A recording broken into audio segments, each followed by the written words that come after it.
একদিন একটি বিড়াল অনেকগুলো তরমুজ দেখে ভাবল, আরে, যদি একটা তরমুজ দিয়ে গাড়ি বানাই কত মজা হবে। সে তাই করল।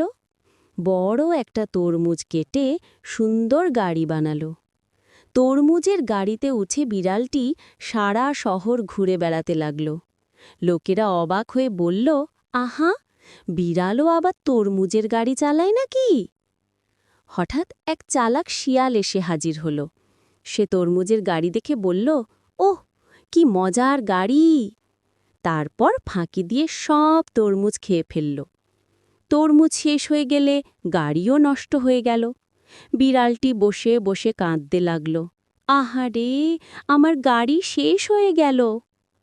শিয়াল মজা করে হেসে বনের ভেতর পালিয়ে গেল।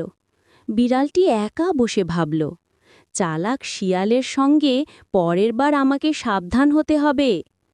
আমার ভিডিও যদি ভালো লাগে তাহলে চ্যানেলটি অবশ্যই সাবস্ক্রাইব করুন আর পাশে থাকা বেল আইকনটি বাজিয়ে দিন।